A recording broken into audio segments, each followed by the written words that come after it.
Recording in progress.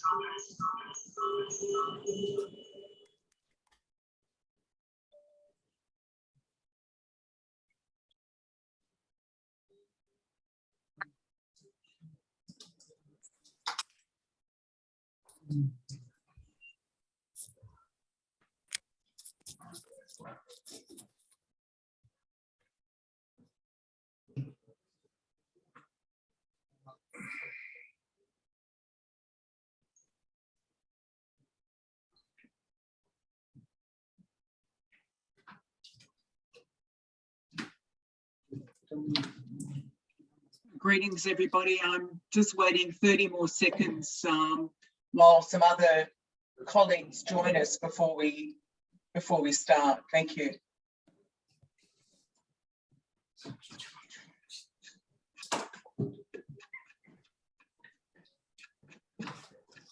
좀 화장실 갔다 오기 전에 아직 안 들어오신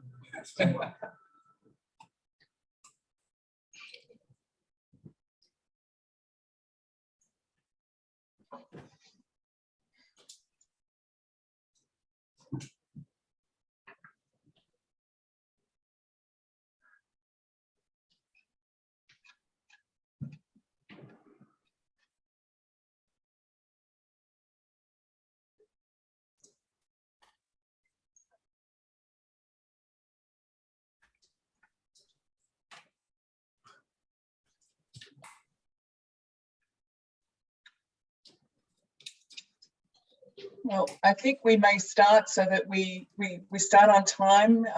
Colleagues, friends, a very warm welcome to all of our members and colleagues and friends. My name is Pip Dargan, and I'm coming to you from Sydney, Australia, on the traditional land of the Gadigal and Wangal peoples of the Eora Nation, and I wish to pay my respects. Thank you very much for joining us today. For some of you, it is 8 a.m. in the morning, and for others it's 6 p.m. And for the rest of us, we're in between. The APF is delighted to host this dialogue, along with the South Korean National Human Rights Commission, on the role of national human rights institutions in advancing the rights of vulnerable groups during the pandemic. The idea for this dialogue came from a discussion that we had with Commissioner Park from the Korean Commission during an APF leadership outreach call that we had with him in December last year. This is the second virtual dialogue specific to COVID-19 that we've held with APF members. Last year, in partnership and leadership of the Malaysian Human Rights Commission, we held a virtual dialogue on national human rights institutions on the monitoring of detention centres during COVID-19, where many of you contributed your experiences and practices. Working in partnership with our members is fundamental to the achievement of our core mission, and this type of engagement serves to strengthen our network and strengthen our resolve to work together to promote and protect human rights at home and in the region. I really was delighted to receive so many requests from our members to speak today. I'm only sorry that we can't fit you all in, as we just don't have enough time. But what became evident to me is that there is such a strong desire from our membership to exchange, listen, and to learn from each other, despite the physical distance that we've endured during the pandemic, or perhaps even more because of it. And today we do have a 90-minute session for our dialogue. And in the first 45 minutes, we will have 5 speakers from the national human rights institutions of Korea, New Zealand, Nepal, Malaysia, and also the APF Secretariat.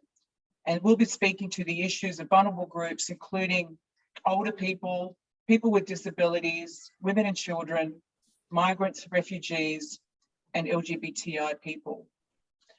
In the following session, we will have a short 2-minute intervention from the national human rights institutions of India, Timor-Leste, and Qatar on people with disabilities, LGBTI, women, children, and the elderly. We will then be open for comments and discussion for 30 minutes before we close with some short closing remarks from both the Korean Commission and the APF. And just a short reminder that we are recording this session, so if you prefer not to be seen, please do turn off your video.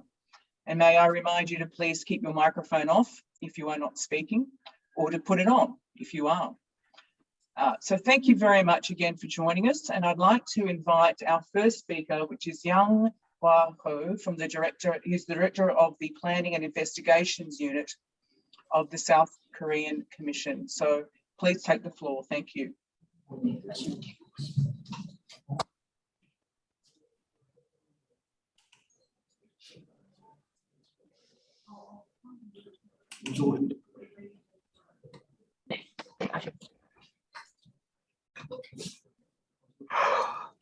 Yeah, good day, everybody. I introduce myself. I am Director of Planning and the Investigation Team in charge of on-site investigation, visiting care center for children, older persons, people with disabilities, and the homeless. Can you hear?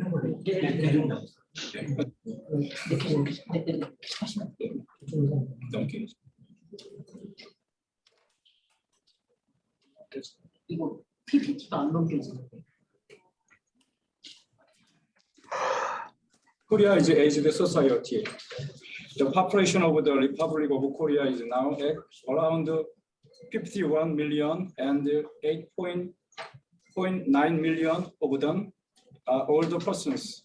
Korea is an aged society, with the older persons making up 17.4% of the whole population, aged society.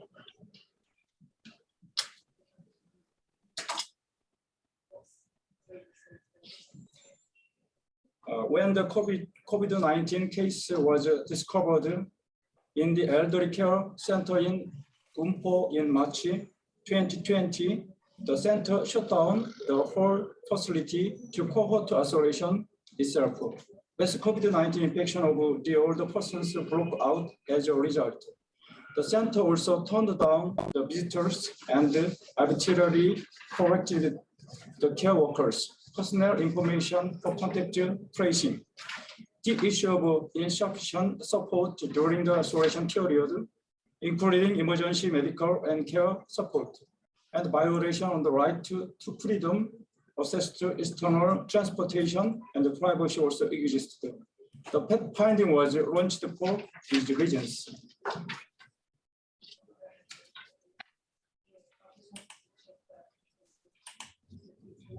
The number of facility long-term care for older persons is 4,068 facilities. It is classified by owner. 10 directly managed facility, including the National Insurance Corporation. 434 privacy-owned facility. It is very, the problem is there. Admission to care center for elderly is over 55 years of age who have chronic conditions including dementia, stroke, high blood pressure, and care. The recipient of basic living can be admitted to care center for the elderly.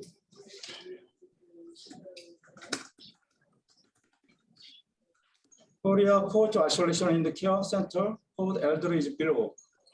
Since the outbreak of the COVID-19, 466 centers out of 3,844 nationwide, about 11.6%, had taken either court isolation or preventative court isolation.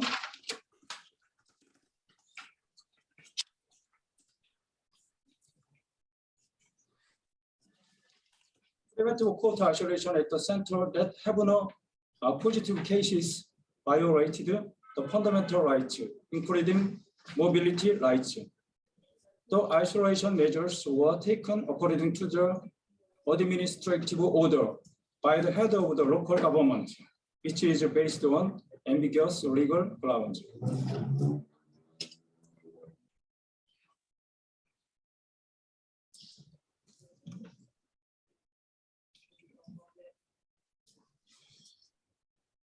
The government isolated the elderly care center from the society, considering them as the hotbed of the COVID-19 infection, enforced preventative court isolations. PCR testing on all the elderly and the workers at the centers and stopping face-to-face visits result in severely limiting the right to enjoy medical and care services, including changing in dwelling center catheter and nasogastric tube.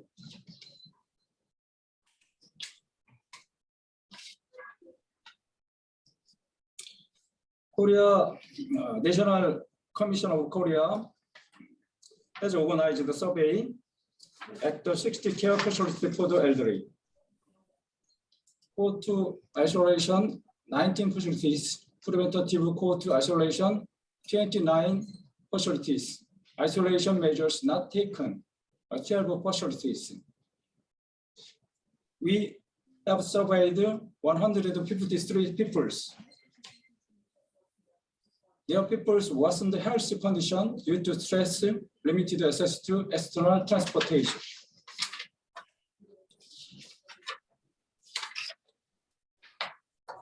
Programs reduced or suspended, less communication with the family, no visits. Families concerned for internal mass infection. Sense of envy towards the residents who are allowed to regret the facility after isolation period. Decrease in the quality of care compared to pre-isolation. No going out policy. Mental health, including dementia, deteriorated due to lack of the emotional care. Next, negative impact of the court isolation. Court isolation without the due process. Some cases of preventative court isolation without consent, with no testing, poor spray. A lack of preparing for the isolation, privacy invasion caused by compulsory reporting system to the about the care workers, no breaks after the vaccination due to lack of staff.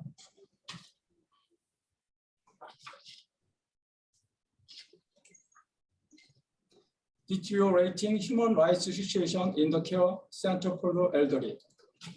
Increase in problematic behavior of residents, especially violence.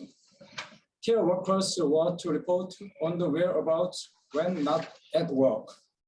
Shift change and break not ensured. Sense of depression as the residents were not allowed to go out and family visits were prohibited. Deteriorated dementia for some residents with no doctor for medical support.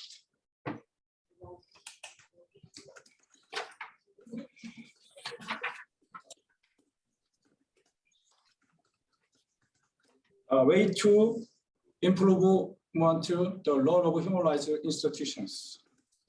The National Human Rights Commission of Korea is going to submit the report incorporating the finding, commenting the right to self-determination and to access to external transportation has to be ensured through sufficient explanation on the current status and measures and asking for dozens to all the persons and the workers at the facility.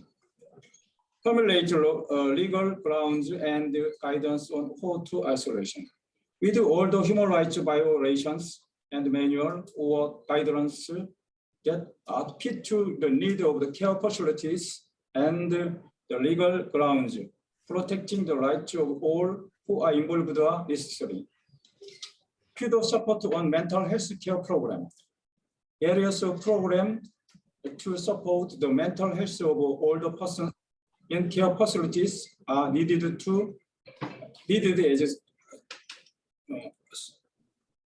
as to mitigate emotional isolation issue posed due to limited freedom of government.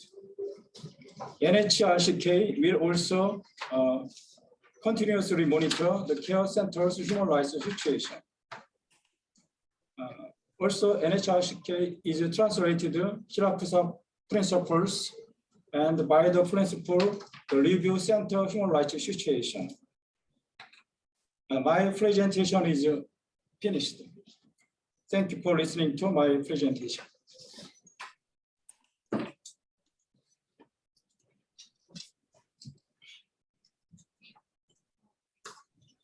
Thank you, Mr. I really appreciate your presentation on the work that you've been doing at the Commission in monitoring elder people in facilities.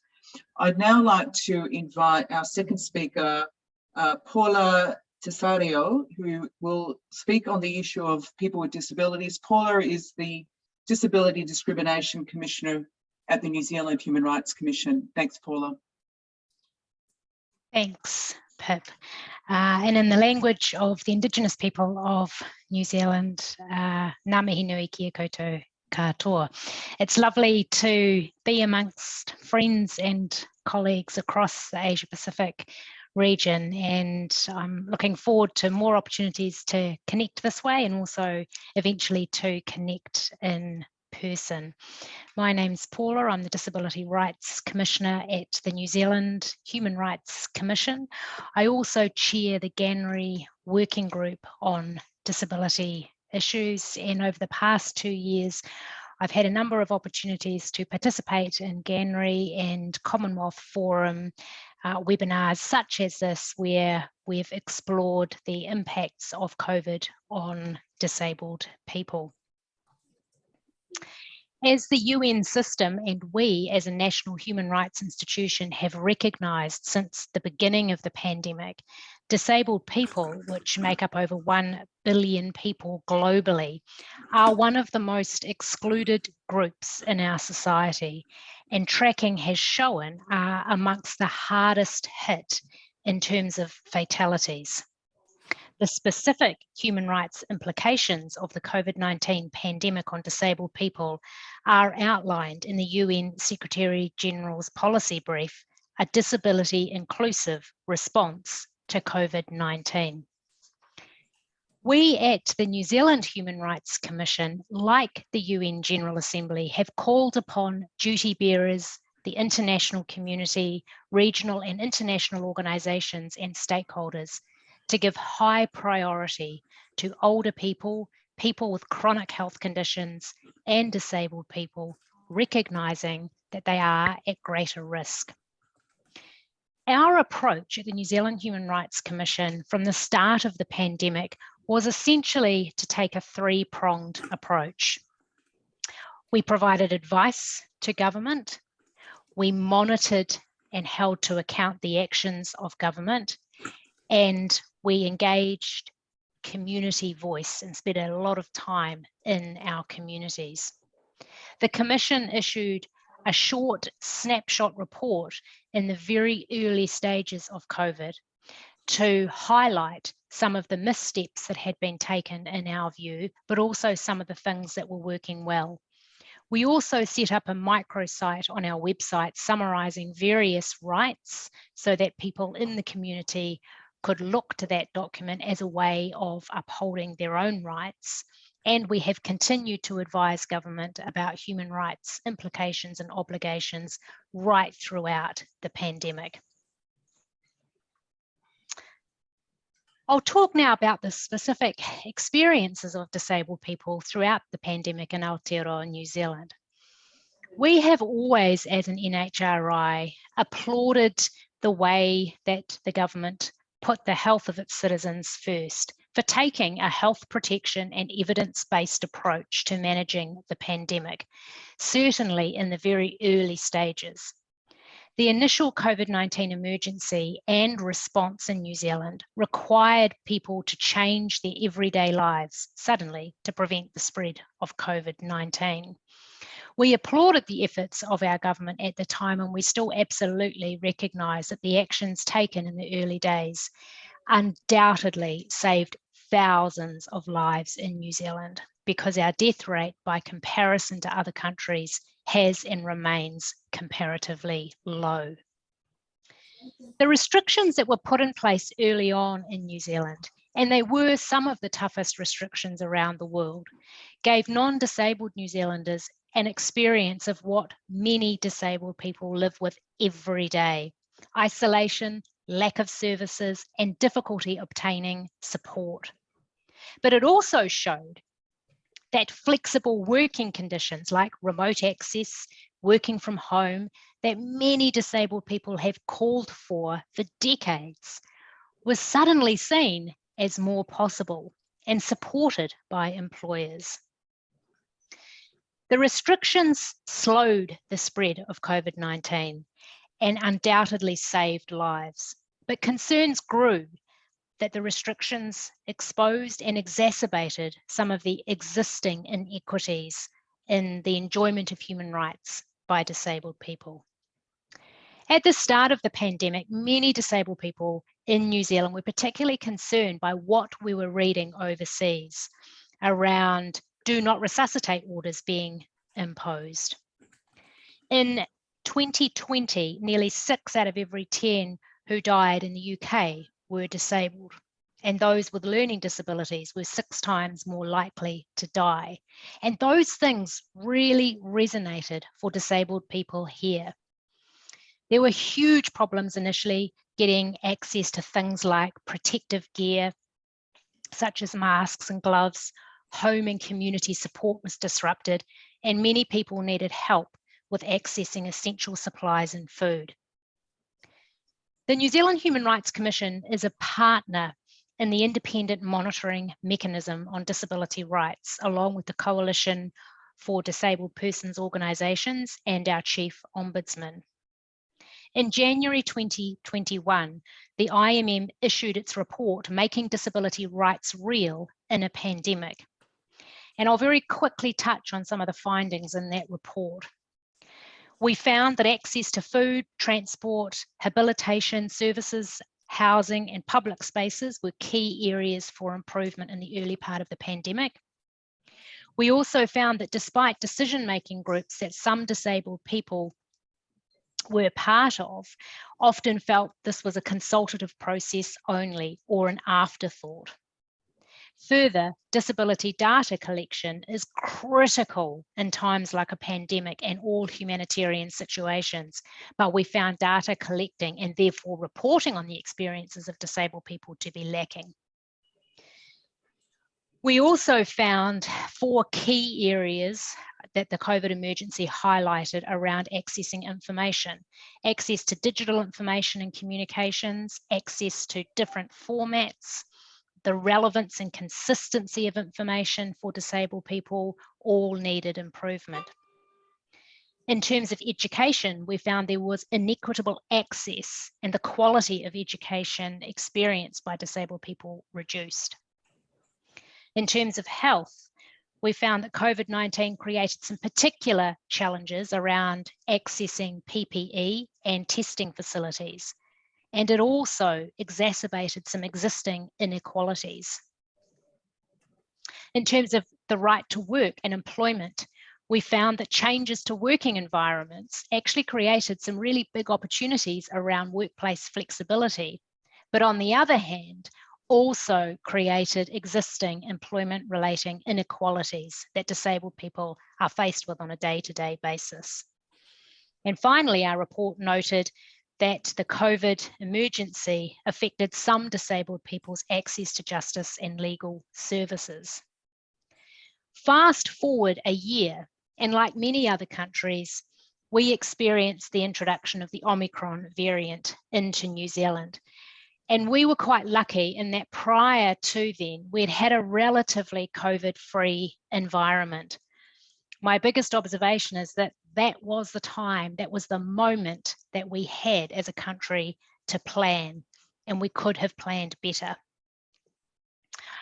During the Omicron phase, I became particularly concerned about the impact on disabled people. There was widespread community transmission, bearing in mind as a country, we really had not at that stage lived with COVID in our community. We had a high uptake of vaccinations. Omicron was being framed by many as mild or most people will be fine, which created real concern in the disability community, particularly those with compromised immune systems, because references to most people leaves out the crucial fact that actually some people, including disabled people, won't be fine. So just over a month ago, I used my powers under our human rights legislation to launch an urgent inquiry into the support provided to disabled people and their families during Omicron. I wanted to highlight the crucial importance of putting appropriate mitigations in place to address the increased risks that we were now facing in New Zealand with high transmission in the community and the restrictions that had been in place significantly loosened. We gathered information around the country to present our report, which we did a couple of weeks ago. Many of the issues disabled people identified in the first 2 years of the COVID response have accumulated or worsened, while at the same time the restrictions and the protections that were offered to disabled people lessened. Submissions shared experiences of huge frustration and distress at things like support workers not turning up, people being left to fend for themselves, and appropriate workforce shortage issues not being addressed. Our report can be found on our website, so I won't take up much time in outlining it, except to say that the government responded very positively and indeed noted that without the intervention of our inquiry, some of the things that have now been stood up to support disabled people would not have happened. And that's been said publicly, which I think was a great acknowledgement of the work that the Commission undertook. The government's taken our report seriously. They've set up new engagement mechanisms at the ministerial and across government level to look at the recommendations in our report, but also recommendations from other parts of the disability community. So the intervention had a really good result, and now we have the opportunity to really hold the government to account and support the government to implement those recommendations. I know I've run out of time, so I'll stop there. I encourage you to read the report, and just in closing, I'll say the most important things from my perspective as we move forward in this pandemic is to really think about the mechanisms that government put in place to involve disabled people, keep those going even in the quieter moments of the pandemic where we can plan, and ensuring that disabled people are involved in the central level planning around how to respond to the pandemic, because as always, if we get it right for disabled people, we will get it right for all of our citizens. So thank you, ngā mihi nui. I look forward to hearing from everybody else. Thanks, Pip. Thank you so much, Paula. I really appreciate you providing us with information about the inquiry that you've undertaken. And I think similarly, many others would also see that the COVID has really exacerbated existing inequalities. But what's really heartening from what you've just relayed to us is that the government has taken a very positive response to the inquiry, and that shows the power of a national human rights institution. And I think your last point too is really key, in that people with disabilities have to be centre in any approach. So thank you very much, Paula. If I could please now move to our third speaker, and that is Commissioner Lily Thapa. And Lily is from the National Human Rights Institution of Nepal. So Lily, please take the floor. Thank you. Thank you so much. Good morning from Nepal, and good evening to the friends from other parts of the world. And thank you, P, for making me incorrect. I was a little confused on the dates. First of all, thank you so much for giving me this platform to share my experiences working for the COVID from NHRC. There is no doubt that the COVID-19 have impacted the poorest people the hardest, especially the women and the marginalized population. COVID has hit the women mostly who were working in the informal sector. In Nepal, actually, more than 70% of the population are engaged in the informal sector, and majority of them are the women who are engaged in the informal sector, are engaged as unpaid care work. And loss of income and livelihood has resulted in extreme food insecurity for the women and excluded groups, especially the daily wagers. Because of the restricted movement during the lockdown, thousands of the daily wagers who were working in the restaurant, party palace, domestic work, and the factories were forced to take unpaid leave. And you can imagine how difficult it is for them to survive without having some kind of a payment. And the pandemic also exposed the gender inequality in the country like ours, where the deep-rooted patriarchy still exists. And you know that while doing continuous monitoring from the NHRC, from the Human Rights Commission during the lockdown period, many women reported with more work burden because we still have no sharing responsibilities in the household by our male family members. Besides that, violence against women was alarming during the period. I just wanted to share you the data that we received in NHRC, that within the 2 years of the period, in 2019 and 2020, 1,600 people committed suicide, and among them, 1,346 were women. So they committed suicide during the lockdown period because of the many factors. We have not gone details and what are the factors behind that committing the suicide, but the reported cases are that. And among them, 126 rape cases has been reported, and 36 was attempted report. It's only the reported case, but we're still not aware about there's so many undocumented cases of the rape and the sexual violence. And more marital rape and the unwanted pregnancy were increased during the lockdown period. And particularly the widows, the elderly, the disabled women were placed in vulnerable situation without credible information and less access to basic needs due to their inadequate amount of the savings. And many of them, actually, the single mothers, the disabled and the elderly, they are denied of the access to relief materials because they don't have a vital registration like citizenship, voters ID, even the electricity bills, they came here and complained about that in NHRC as well. And due to the COVID, what we have also found that, the women's rights are also in threat. Because of the less digital access and the knowledge, because that many women in rural areas are being totally been excluded with all the opportunities, which is going to be a huge impacts on the participation of women in future in Nepal. I'm pretty sure on that, because they don't have access of the internet and access of the knowledge of the technology as well. And there were lots of the human rights violations during COVID and the post-COVID as well. That is why the Human Rights Commission has formed a multi-stakeholders monitoring team bringing all the civil society and other stakeholders together, and have been drawing the attention of the government to address the immediate kind of arrangements, like basically to have access to the vaccine to the marginalized people, and to distribute the relief packages regardless of their vital registration documents. And most importantly, we've been delivered a lot of a press statement to have a disaggregated data of the victims and the survivors of the COVID as well.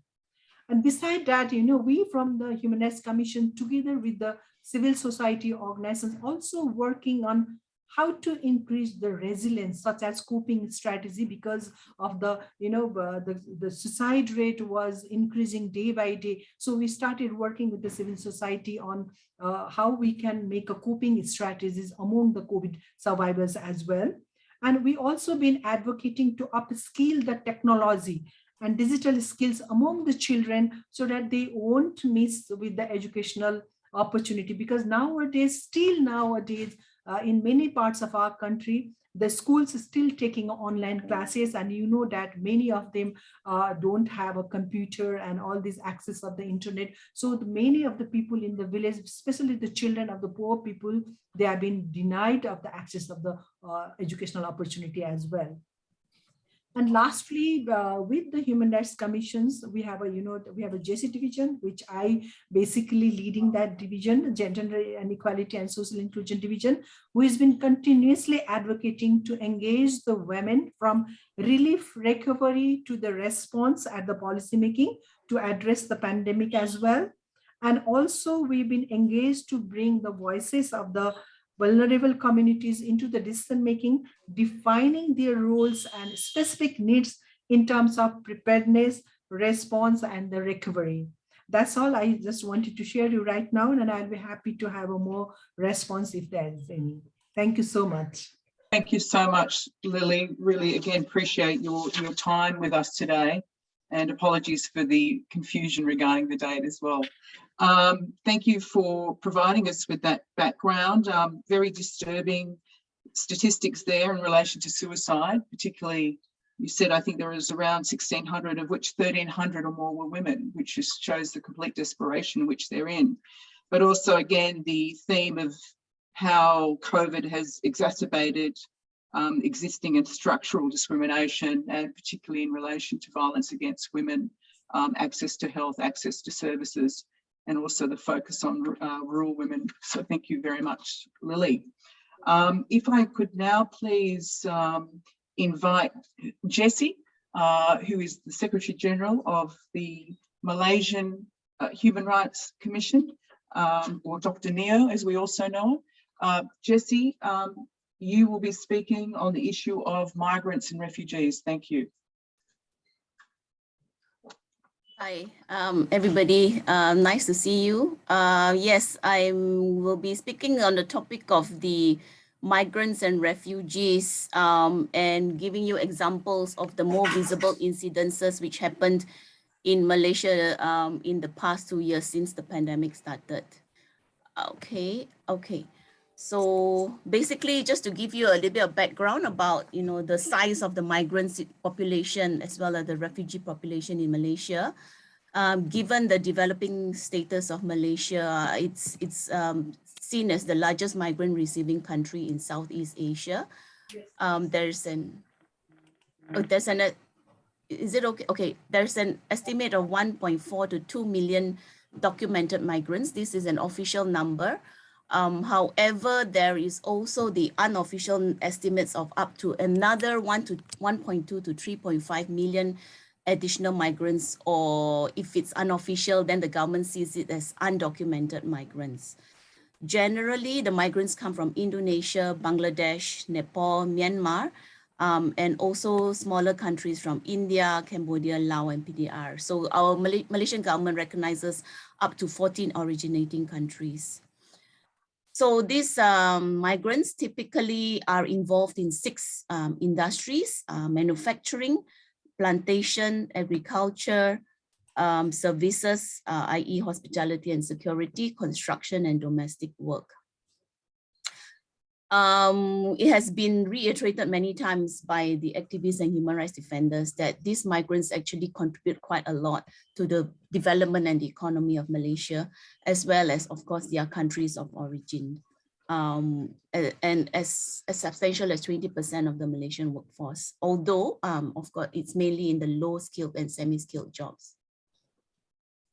Okay, in terms of refugee, officially, I should say that from the immigration viewpoint, there aren't any refugees in Malaysia, only undocumented migrants, because Malaysia actually has not signed up to the Refugee Convention 1951, yeah?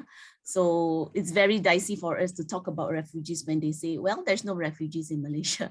However, UNHCR does exist in Malaysia. There's an office here. And as of December 2021, there's a total of 180,440 refugees and asylum seekers being registered by UNHCR. A majority of the refugee population, which amounts to 103,380, are from Myanmar, typically from the Rohingya, Chin, and other ethnic groups. Okay, well, there are other refugees from a smaller number of refugees from Pakistan, Yemen, Syria, Somalia, Afghanistan, and Iraq. In terms of Suhakam, in the pandemic time, we actually did not receive that many complaints because everybody were forced to, be at home and locked down and unable to go out. However, we did receive 24 complaints from migrants and refugees. In terms of migrant, typically the complaints were related to unpaid wages, salaries, employers' refusal to send them home, even though their employment contract have completed, and that makes them undocumented in Malaysia actually.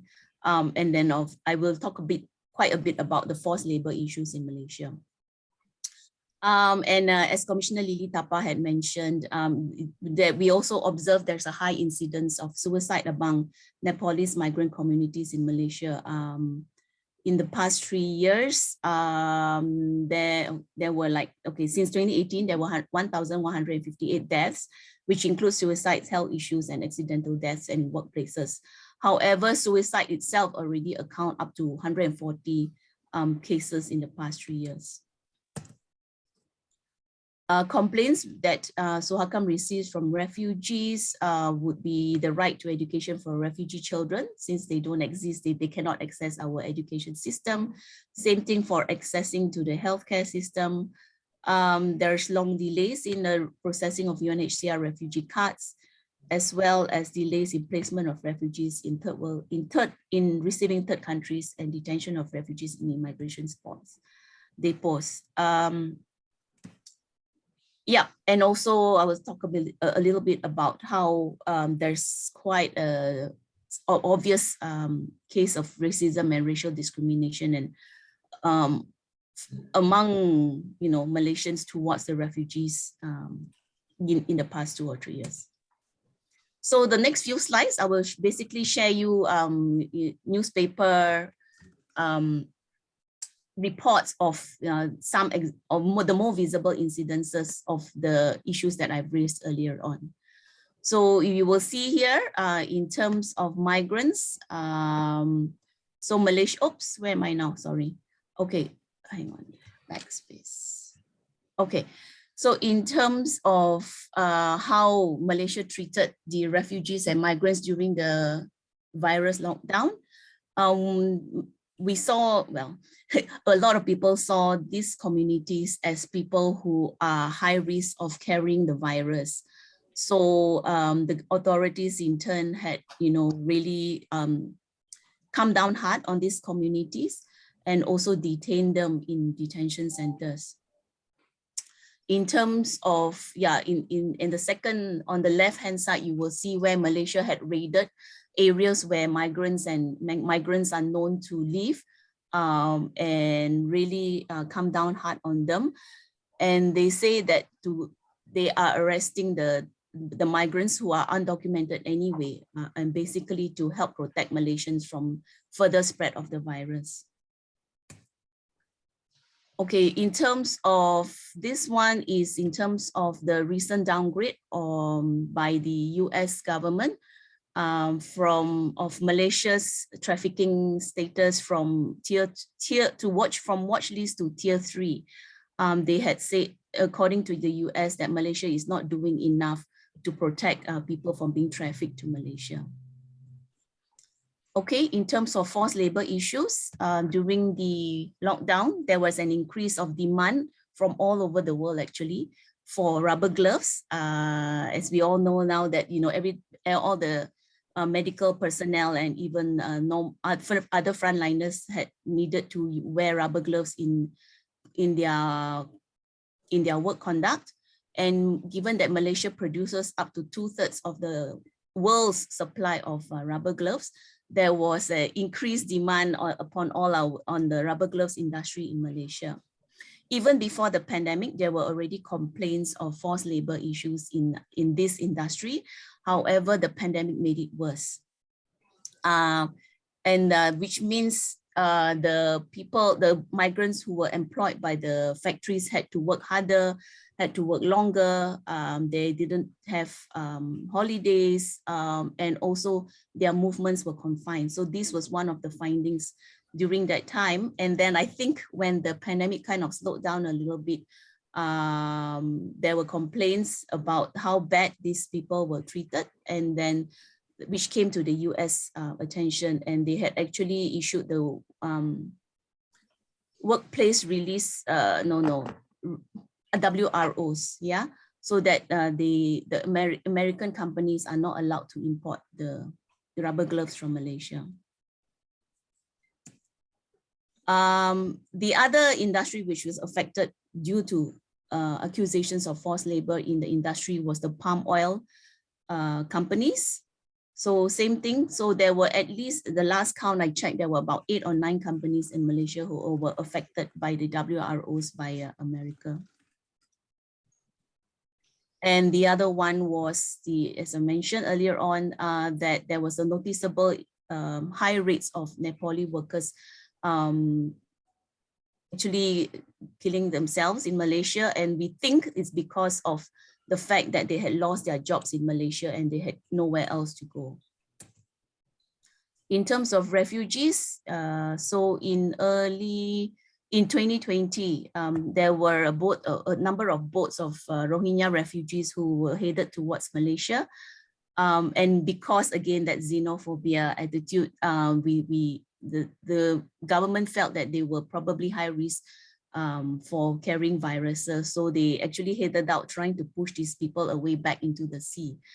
Some people actually died when they jumped from the boat into the sea.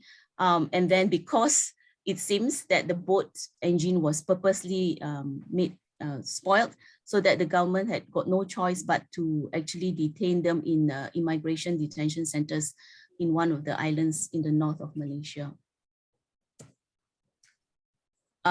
Okay, after that happened, a few months after that, Malaysia actually had deported some of these supposedly refugees. We cannot be for sure because the UNHCR's access to these boat people were denied by the Malaysian government. But what happened was the Malaysian government had a, I guess, G2G arrangement with Myanmar, where they actually sent 3 boats from Myanmar, Navy ships from Myanmar, to pick up to 1,100 over refugees to bring them back to Myanmar, in spite of strong opposition from the human rights defenders in Malaysia. And the other thing which happened was these immigration detention centers had many people detained there, and that was itself a source of the spread of virus, because it was difficult to observe SOPs. So what Sohakam did was, in the earlier days of the pandemic, we were unable to go out from the house, but we quickly repositioned ourselves and conducted online consultations with the field workers, with the activists, with the NGOs who were actually serving those people affected during the pandemic time. The purpose of this was for us to assess the actual situation, gather evidence, gather recommendations, viewpoints, and then we used our unique position to communicate it with the government, hoping that they will develop better targeted policies in the future. We also used our media outreach and issued press statements to influence, to even create awareness among the public. Later on, we also conducted stakeholder consultations on forced labor, given we had looked at medical supplies industry, construction, manufacturing and plantation between September 2020 to March 2022, where we engaged very closely with the industries themselves, the businesses, as well as the communities affected. And same thing, we compiled this information and recommendations and on best ways forward, and shared this to the Minister of Human Resources very recently, just a few weeks ago. So press statements is a very powerful tool for us. So even the pandemic, the only way we could actually access to the public society, to the society, and as well as even to the government is through our statements in the newspapers and online portals. So you will see we've issued quite a number of statements here since April 2020 until April 2022. Okay, so and when we also still continue to receive complaints, and during that time, our team had conducted investigations, also visited the migration centers, police detention centers, and then submitted our findings and recommendations to the government ministries.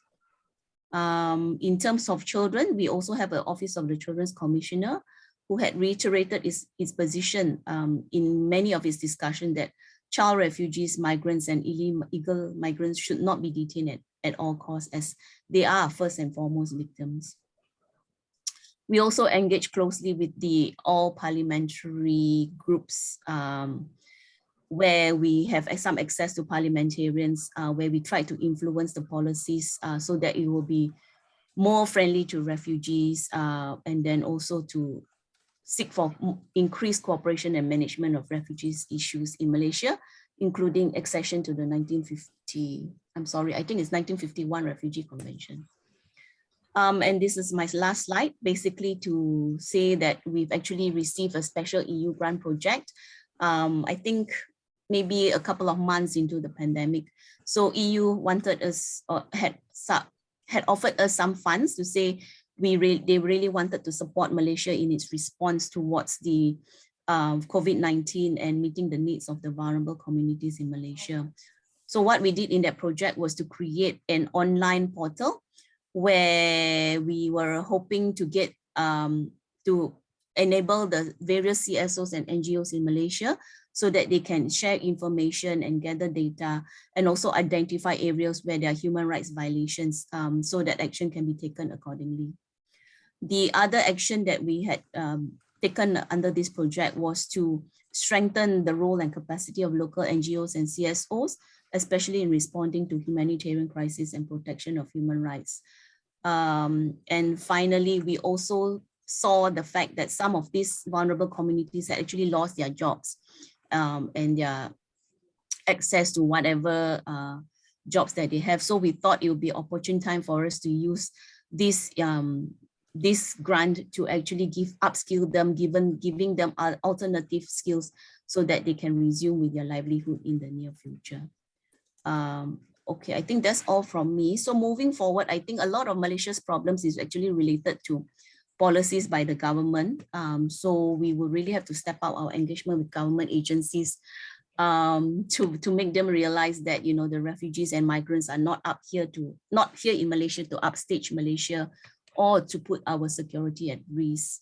And the second thing is probably to engage with the private companies so that they will improve on their labor practices. I think that's about it from me. Thank you very much. Thank you, Jessie, and thank you so much again for those very sobering examples of, again, the impact of COVID exacerbating particularly vulnerable groups of migrant workers and refugees or undocumented workers in Malaysia. And again, the issue of suicide's been raised, demonstrating the very difficult circumstances that people are finding themselves in. And particularly in relation to some of the work issues that exploitation of workers in numerous industries, including in domestic work, hospitality, construction, agriculture, and the thought of people needing to work under increased exploitation in relation to producing gloves and PPE for all of us is also very, very disturbing. But thank you also for highlighting the work that Suhartham is doing, particularly engaging with stakeholders and to really engage with government for a change of policy, and also hopeful for ratification of the UN Convention 1951. So thank you very much for that, Jessie. And if I could now turn to my colleague, Faso Ashif. Faso, who many of you know, is my colleague at the APF Secretariat and is the manager of Gender and Pacific program of work that we run. And Faso is going to be talking a little bit about the new guide that we've just published in partnership with UNDP, which is a guide on responding to COVID-19 impacts on LGBTI people, and that's specific for national human rights institutions. Thank you, Faso. Thank you, Pim. I'll start by sharing my screen. Right. I hope everyone can see my screen now. Great. Hi, everyone. Again, thank you, Pip, for this opportunity. I really wanted to take everyone through this recent resource that we've developed in partnership with UNDP in supporting NHRIs to respond to the impacts of the pandemic on the LGBTI community. The resource, as Pip mentioned, was developed as part of a APF UNDP partnership project, within which we had an online course where 12 NHRIs participated. And the guide was developed based on discussions and contributions from participants showcasing practice from around the region. I want to thank all of the participants and NHRIs who contributed to this guide, especially to the NHRIs of Thailand, Philippines, Mongolia, Timor-Leste, New Zealand, and Fiji. The guide is actually divided into two sections, and the first section really looks at documenting and collecting examples of the impacts across from the Asia-Pacific region on the impacts of COVID-19 on LGBTI people, and this is what we heard from the participants, but also from the space research that we did. So I unfortunately don't have time to go into details of these areas, but I hope we will be actually hearing from voices from Timor-Leste and NHRI as well, that could provide some detail into country context as well. But I guess I wanted to highlight a lot of the issues, and similar to other vulnerable groups that we've heard from other speakers as well. It is also stemming from existing discrimination, stigma, and inequalities, but also in the case of LGBTI people, we also have to acknowledge that there's still criminalization and the impacts of that on accessing relief and response from the government and state to the COVID-19 response as well. But I guess highlighting a little bit, for example, loss of income, food and housing, it was found that many LGBTI people actually went into the lockdowns or loss of jobs with zero savings. And so you can imagine the impact of that following on from losing jobs and other having to access, and also existing barriers to receiving benefits of the state or response mechanisms where because of criminalization or stigma, their ID documents actually do not match their physical appearance, for example. So they have this existing barrier to even access existing services. From understanding the impacts, the guide then provides practical steps for NHRIs that you could take to address some of these issues. especially in thinking ahead to recovery or to apply to in similar crisis situations. The number one, I guess, the important point is to recognize LGBTI people as vulnerable groups in the context of the pandemic. And this is really looking at future planning, for example, in strategic plans, identifying LGBTI people as priority groups, or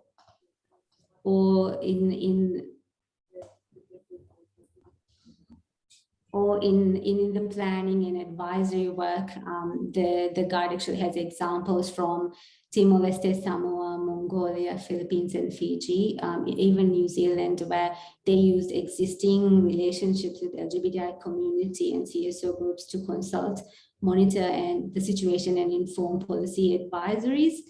I think this goes back to really reaching out to those communities, vulnerable communities, hearing from them, learning from them, to then formulate policies that would be a response that they would really find useful. Another example in the area of existing NHRI functions really was in response to increase in number of complaints received during COVID-19 pandemic. The NHRI of Philippines launched an online reporting system for victims of gender-based violence, including for those who are targeted by violence because they are LGBTI persons. So some of these examples really highlights the steps, practical steps that NHRIs could really weave into existing functions and work. And I also wanted to highlight that the guide does include the New Zealand inquiry, really showcasing the intersectionality of issues. As Commissioner Paula had talked about, impact on disability, people with disabilities, but looking at LGBTI people with disabilities, what is the impact? So weaving that into any work that you do is also quite important. I don't have time, I don't want to go into details of it, but I will share the link of the report with everyone in the chat group as well, and we will be sending this out to our membership so that you can have a look through as well. But feel free to please reach out if there's any questions as well.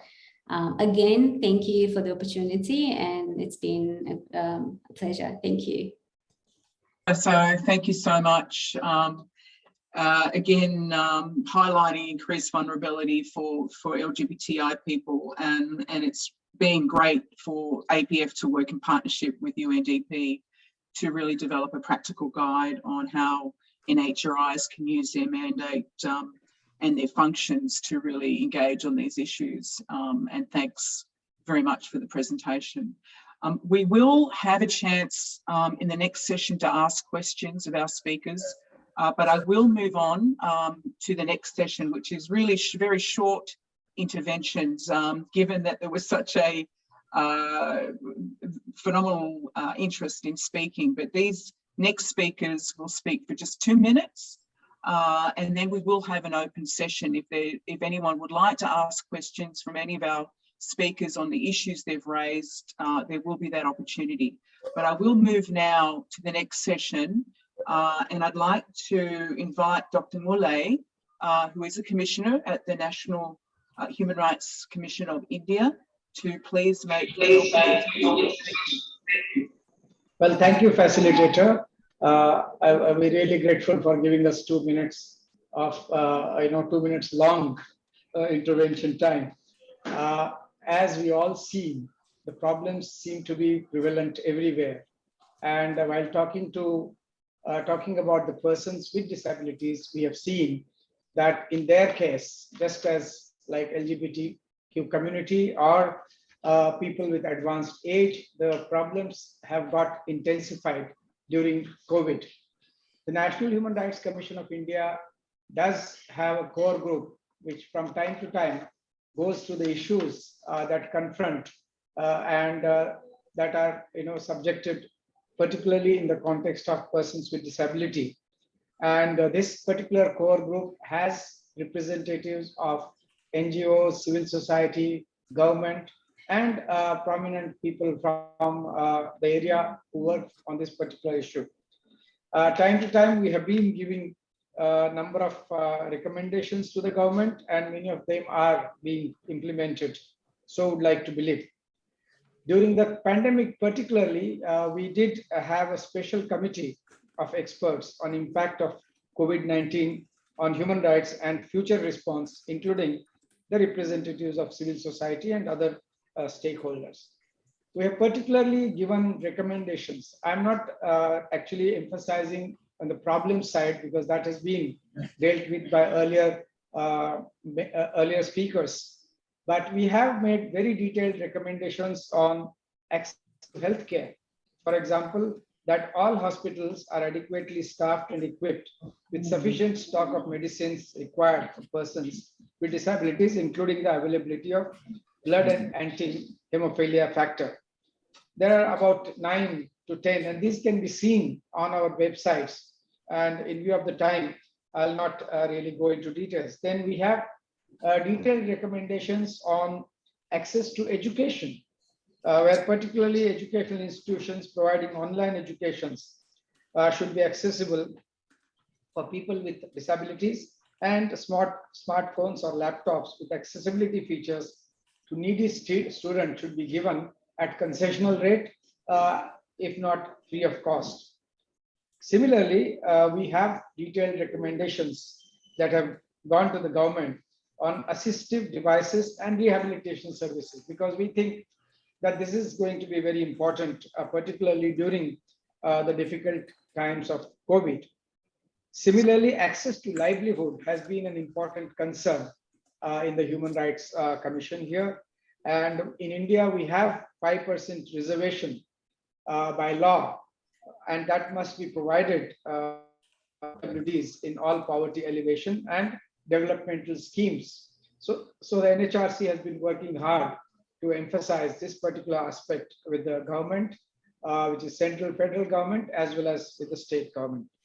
Similarly, persons who have lost their employment and livelihood may be provided direct financial support means of livelihood. That is also one of our very strong recommendations to the government. Disbursement of disability pension. We have made a number of recommendations on these, this particular aspect also. And finally, access to assistive devices and rehabilitation services. A number of recommendations have been given by NHRC. And on this, we have been regularly having meetings with the stakeholders, both through the core committee as well as through the expert committee group that has been specially formed to assess the impact, negative impact of COVID on vulnerable communities. Thank you. Thank you, Dr. Malay. Thank you for focusing on recommendations, including the issue of access to education and also access to health. And I thought particularly interesting was the recommendation in the provision of smartphones for people with disabilities as well, either at a discounted price or no cost at all. And also with your role as a national human rights institution to work in coordination with federal and state governments, and also working on the issue of rehabilitation services. So thank you very much for that.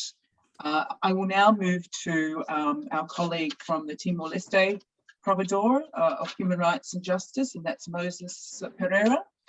Moses, it's lovely to see you. Could I ask you to please make your 2-minute intervention? Thank you.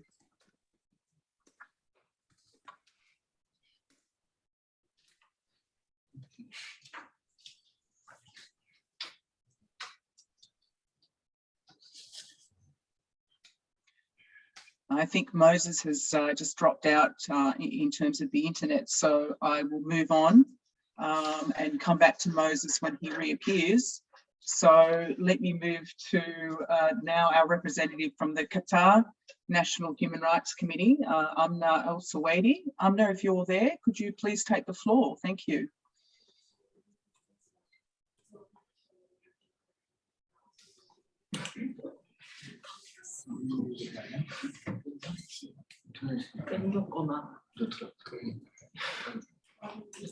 Okay, so it seems that Abner's not there either. So we've got two that are missing. I do know that I had some interest from Nara at the Mongolian Human Rights Commission.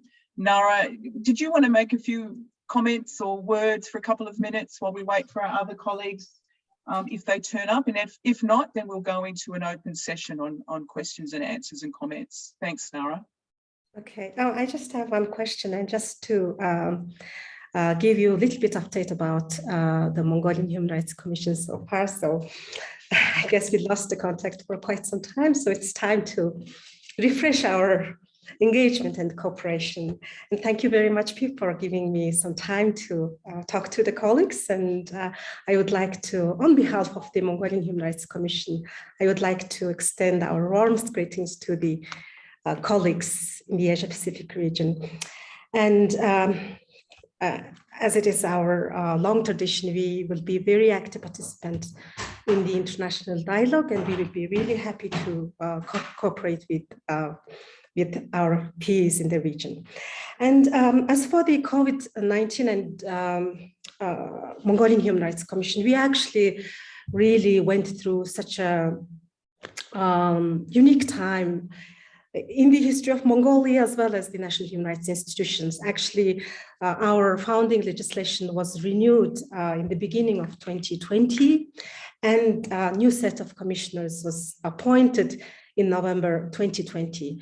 And on 11th of November 2020, Mongolia had an internal transmission of COVID-19, and it really overlapped with the establishment of new set of commissioners.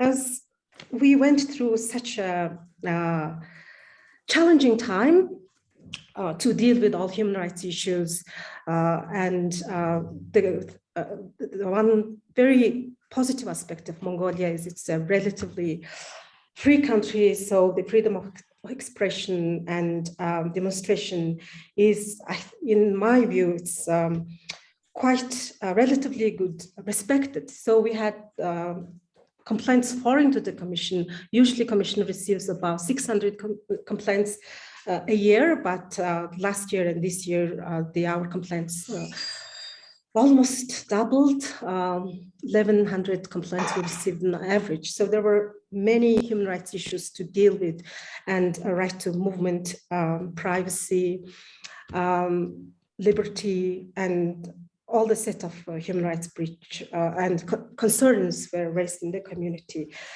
So because of that, the last Mongolian Human Rights Commission is mandated to table the annual human rights report to the Parliament, and our 20th report that we submitted last year was on the topic of COVID-19 and human rights.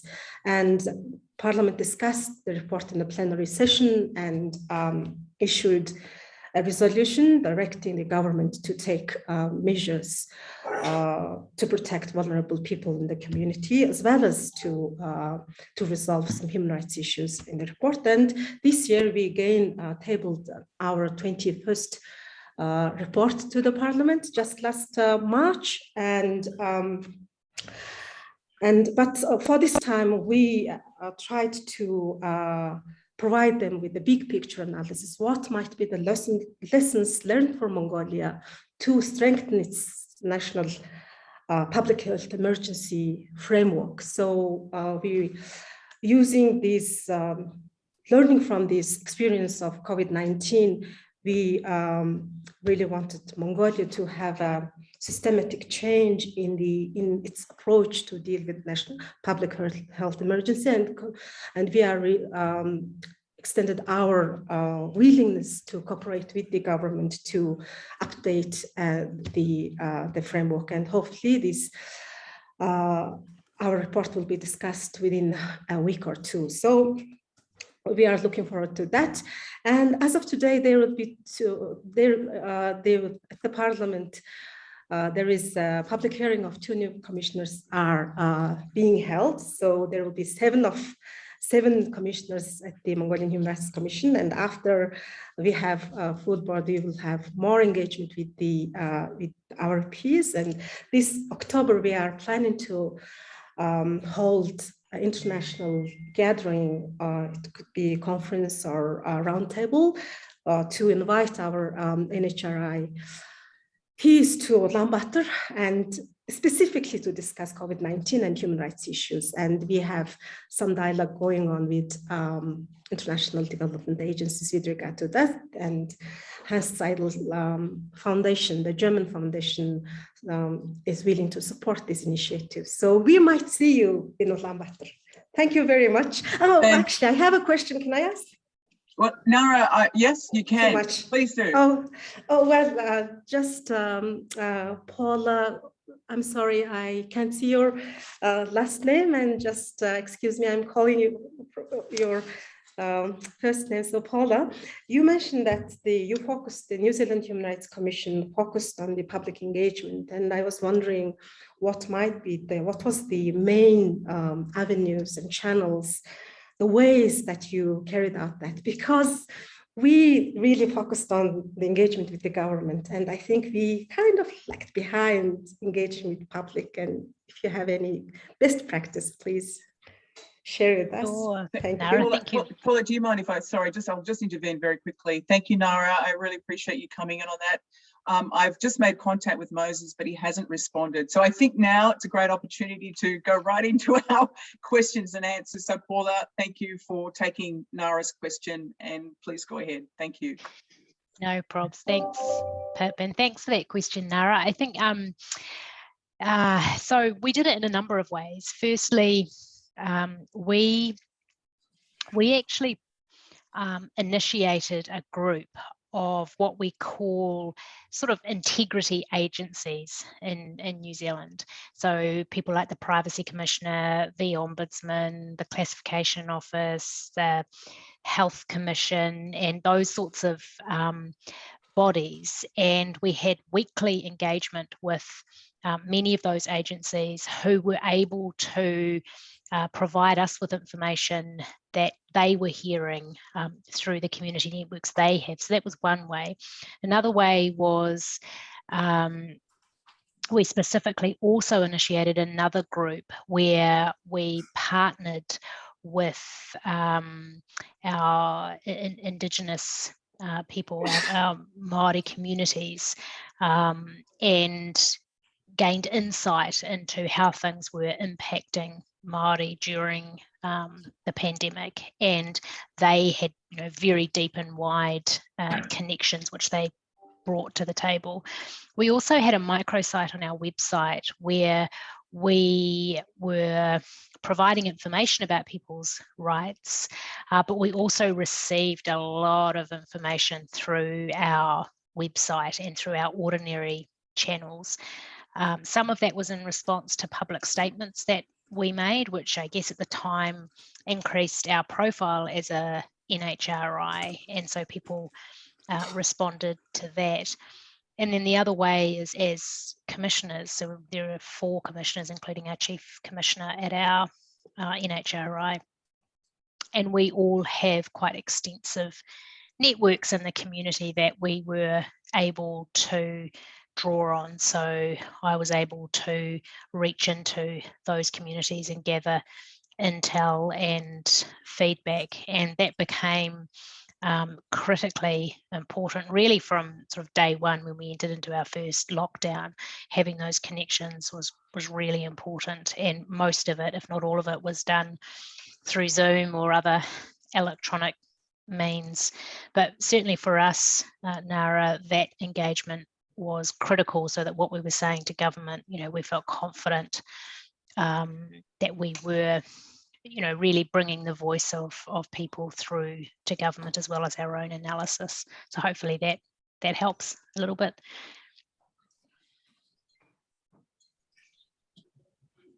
Great, thank you. Moses, I can see that you are now back on. If you can hear me and you'd like to make a very short presentation, please do now, otherwise we will just continue with questions and answers. Okay, I think we'll just continue. We'll just continue with questions and answers. So for anybody who would like to ask a question or make any comments to our speakers that have given us the time today. I really appreciate if you could put up your hand or just nominate a question through chat if you like as well. Any questions to Paula or to Lily or any other speakers, Koreans?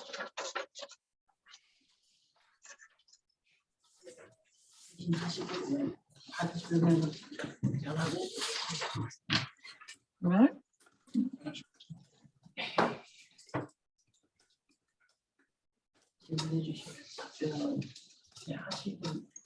Okay, we do have a raised hand from Miriam Muna.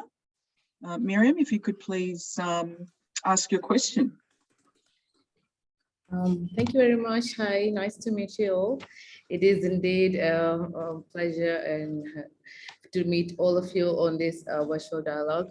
And I just had a question. I mean, not a specific NHRI, but the Maldives Human Rights Commission is in the process of accrediting NGOs and civil society organizations in order to get support in certain situations like this too, because given the dispersed nature of our country as well, we did have a lot of challenges in finding information and specifically triangulating information regarding the situation at like the detention centers or children under state care or any other in all the vulnerable groups. So I just wanted to pose this question that if there are any NHRIs who have done or undergone the process of accreditation of civil society organizations or NGOs which could help out, I would like to just hear from any of the NHRIs if you have such a program and what are your success stories or what are the challenges you have been facing. Thank you. I hope it's not a very difficult question. Yeah, actually, I could just rather elaborate on that maybe. As just now, Paula, I think, yeah, Paula, yeah, talked about getting the support from the civil sector in gathering information. So in that case, in that regard, I was just mentioning that the Maldives Human Rights Commission is trying to give the accredited status to some of the NGOs whereby they will undergo certain trainings and certain programs which we will be conducting. So if any of the NHRIs have done it so far, I just wanted to hear your experience. Thank you. May I, Peep? May I share a response on that? Sure, please do. Mariam, I'm sure that you have a lot of conversations with our commissioners where they visit to, they are not in the Maldives, in the Philippines actually. Basically, we have a huge numbers of the human rights defenders who are closely working with the human rights commissions here and who have played a very significant role on, preventing the COVID and making awareness in the community, and who are being trained by the human rights commissions and who are kind of allies of our commissions, who are all being mobilized in the community during not only during the lockdown period, even the time of when we had a conflict in our country. From that period, almost more than 6,000 human rights defenders are engaged as an allies of the Human Rights Commission. They are working very closely in different ways. But right now, immediately after the COVID, we have again, reviewed the curriculum that has made for the human rights defenders and trained them and then organize and then mobilize them for the prevention of the COVID in the community as well. So we have a very limited staff here, only 300 staff are in the Human Rights Commission. So they are the one who are actually working as agents of the human rights activism in the community. Thank you for that. And Dr. Mulay, please go ahead. Yeah, thank you. In India, we have a slightly mixed experience. We do have a number of experts directly associated. Similarly, a number of civil society organizations are part of the core groups in whichever field they have expertise. They are there in the core groups, which meets at least 3 to 4 times a year, and also on online they are now meeting, and we do get their input directly. Now the question of recognizing and giving accreditation has not been really thought of.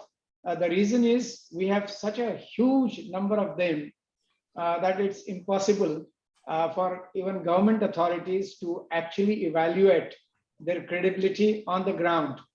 And they do get registered under the Indian Act of Society, Foundation, or as NGO, like any other NGOs, and they keep on working in a particular field.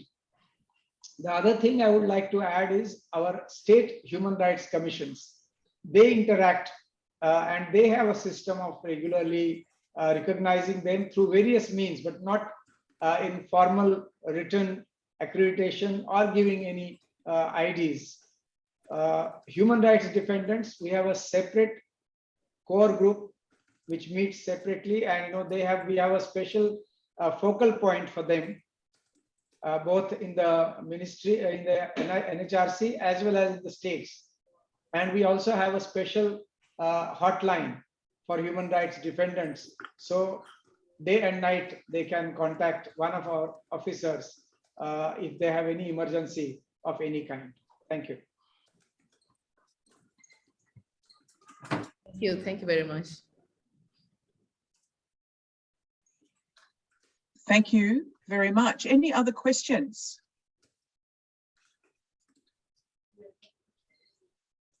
From the floor? No, well, it's close to closing time, so we can wrap up that session. Thank you very much for the speakers and also for the questions. Really appreciate it. I'd like to now come to the close of the meeting, and I'd like to invite our speaker, Mr. Lee, who's the Director General of the Policy and Education Bureau of the South Korean Human Rights Commission, who's been a co-host to this dialogue today. And if I could invite Mr. Lee to make some comments. Thank you. Good afternoon, colleagues. It's my big pleasure today to represent the Korean National Human Rights Commission as a co-organizer of the APF dialogue and make a concluding remarks. I'm Seok-Jun Lee, in charge of policy and education of the NHRCK. Most of all, I'd like to express my gratitude to the APF, which hosted this meeting, and all the participants who presented and discussed human rights challenges affected by COVID-19, which is getting declining, but still continuing across the globe. It was really impressive that each APF member NHRIs have been playing proactive roles to promote and protect socially vulnerable people in the pandemic situation. Also, it was delightful that APF member NHRIs and core stakeholders are able to share best practice and experiences in responding to the pandemic and its social and economic impact. I hope APF dialogues, virtual or in person, in whatever format, continue to discuss various human rights issues and common challenges at the regional level. Thank you. Thank you, Mr. Lee. I will ask Kieran Fitzpatrick, the director of the APF, if he is still there.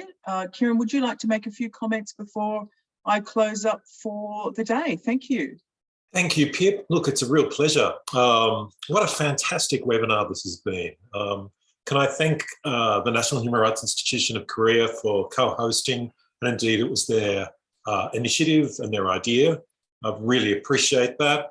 Thank you to all of the speakers. It was really fascinating to hear the work that was being undertaken. Thank you to all the interveners and the people that have put forward questions and answers both online and through the chat box.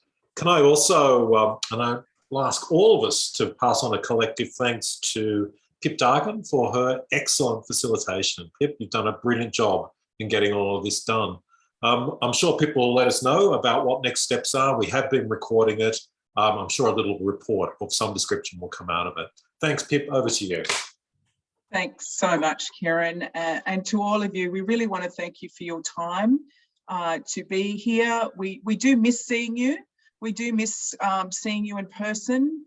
This is the next best thing. It's the only thing we can really do right now to get so many people together. But I do know that from our members that they really do want to connect more, and I really do open up an invitation to you to think about if you would like to do a dialogue similar to this on a particular issue or a particular theme, a particular function of a national human rights institution, for example, public inquiries or intervening in court or friend of the court or any of those issues, and you'd like to have the APF work with you on that, please do let us know.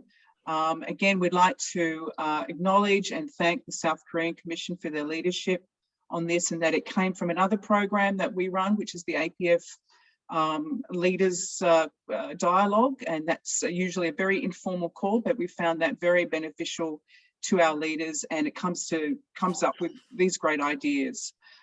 So please avail yourself of those services that the APF provides. We are really very open to hear what you have to say, and we do appreciate your engagement. We are stronger when we're all working together and talking together. We really do appreciate your time, and thank you all very much for participating, and we look forward to seeing you again soon, I hope. So good morning, good afternoon, and good evening to you all. Thank you.